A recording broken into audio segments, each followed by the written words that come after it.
Welcome to Inside Outside Innovation, episode 74. In this quick episode about venture capital, you'll hear clips from guests Anne Winblad and Christina Bechold, who previously appeared on Inside Outside Innovation. Between them, they covered how to find a good founder and where to look, how corporate venture capitalists can work better with startups, and what it means now that customers are buyers.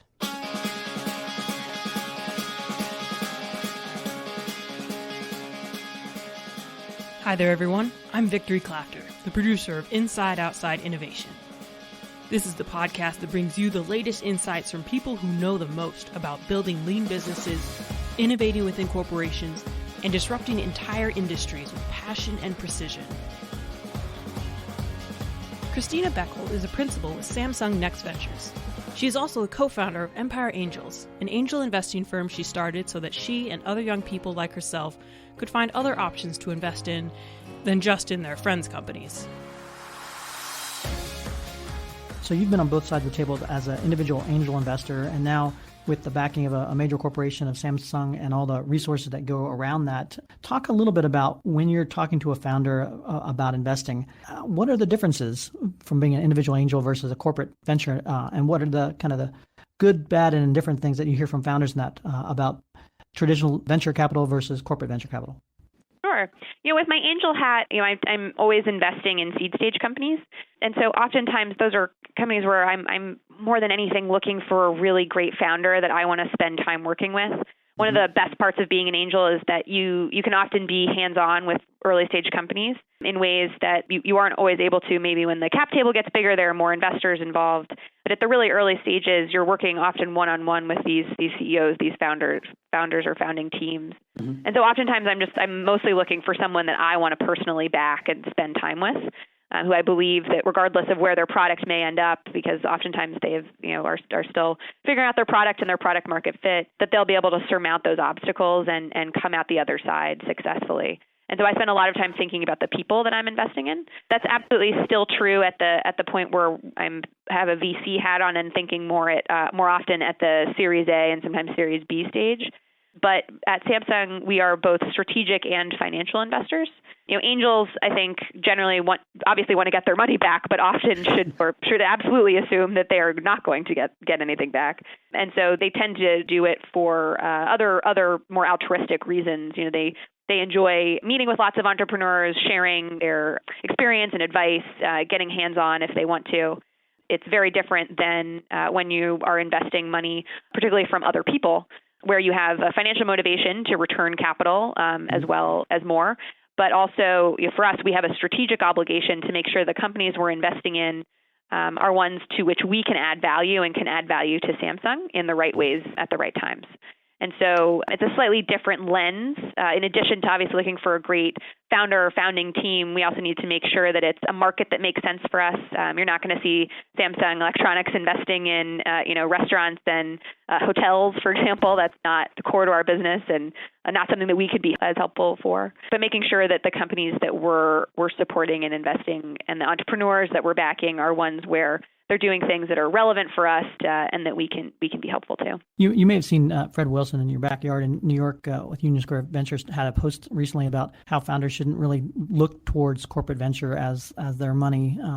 What are your thoughts on that, corporate venture versus traditional venture? I would respectfully disagree with Fred. I know plenty of VCs on both coasts and elsewhere who are not fans of corporate venture teams, and I certainly understand some of their concerns. Historically, I think corporate venture often leaves a bad taste in people's mouth, in part because of sometimes the ways that corporates go about doing it. Oftentimes, they take people from a corporate development or a strategy team and repurpose them for doing venture investing, which is not the way that we do it at Samsung. Our venture teams, we have multiple teams at Samsung. I'm on the early stage software and services focused one. We are all people who come from an investing and operating background. And so this is what we do and what we know. I think that's very important. So I certainly recommend that entrepreneurs work with corporate venture teams and take money from teams who understand early stage investing, how these companies grow and work and function, what those roadblocks are going to be, because otherwise it can be, I think, a very strenuous relationship. The other, there is also a number of huge advantages to corporate venture money for entrepreneurs, in part, as I mentioned before, because, oftentimes we're both strategic and financial investors as opposed to purely financial. Some are also even purely strategic. There are some who make venture investment with much more of a strategic eye than really even financial. And then, oftentimes that can allow corporates to give much better, friendlier terms to early stage companies than financial investors who share responsibility to get as large a return as they can for their LPs. So if you find a corporate that aligns with your interests, your product, your business, your market, and has a team of people there that you are excited to work with, I think that can be a hugely beneficial opportunity for an early stage company. But a lot of it does depend on who you're working with and what the value is that they can bring. Now we're going to switch to our interview with Ann Winblad, a partner with Hummer Winblad Venture Partners based out of Minneapolis. She has witnessed firsthand the advent of the internet and talked about how that continues to revolutionize the practice of venture capital. So corporate venture seems to be getting much more active as well. I think I read some statistic where over half of the deals, there's a corporate venture partner somewhere involved. So you're seeing corporations, I think, looking externally to startups as a way to potentially combat innovation or to understand and to play in that particular space. What are you seeing from your side? You mentioned earlier that software companies go and try to sell stuff to companies. Nobody can do that anymore. You can't sell functions and features anymore because this is not mystical anymore. So customers are buyers, and customers are very, very sophisticated. The role of the CIO has been elevated dramatically. IT is no longer just plumbing and productivity and lowering cost of ownership. It is strategy.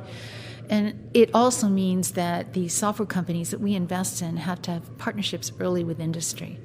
And these partnerships are frequently forged with these innovation centers or innovation labs where the software is put through the rigors early, the scaling of the software is tested very, very early, and that's really helping our innovators as well as the enterprises. Because this partnership, if you fail the first time through, you're out.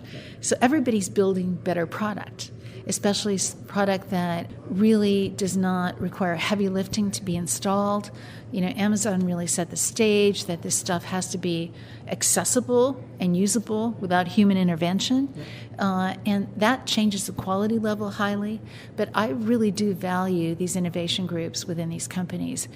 To be truthful, and I always try to be as truthful as possible, that the expertise industry by industry in the investor community is low. We are generalists.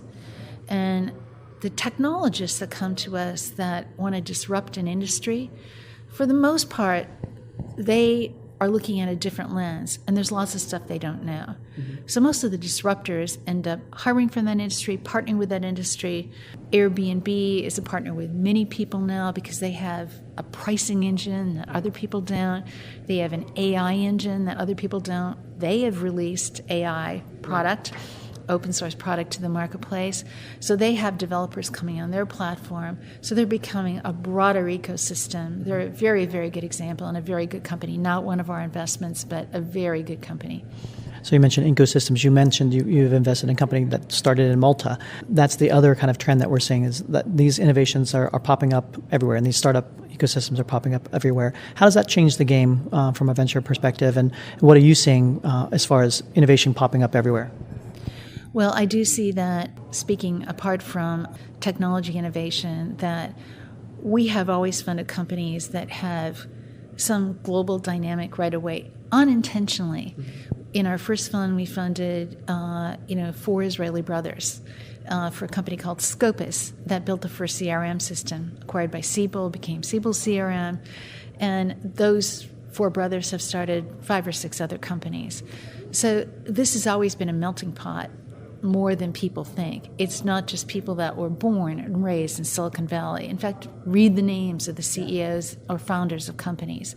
So we're very concerned about, some of the immigration thoughts from our country's leadership, and you live in a town with a great university, which is a melting pot as well, in the center of our country, in Lincoln, Nebraska. Without that, we don't have the kind of lens we need. The biggest consumers of e-commerce are Chinese. Some of the best coders in the world could be in Estonia. Where did Bitcoin come from? We don't know. But there's a bunch of 19-year-olds, especially another one today, with claiming that he's the one. So the world has been flattened for technology for quite some time. That was one of the internet effects that we got, is everybody was on the same common platform. Net neutrality is very important for us here in the U.S. to also have that platform stay equalized.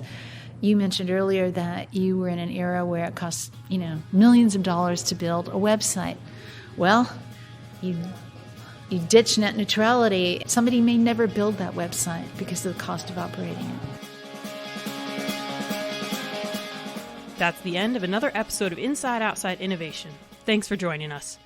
If you want to learn more about our team here at Econic, the voices behind Inside Outside Innovation, go to insideoutside.io or the IO Podcast on Twitter. Until next time, go out and innovate.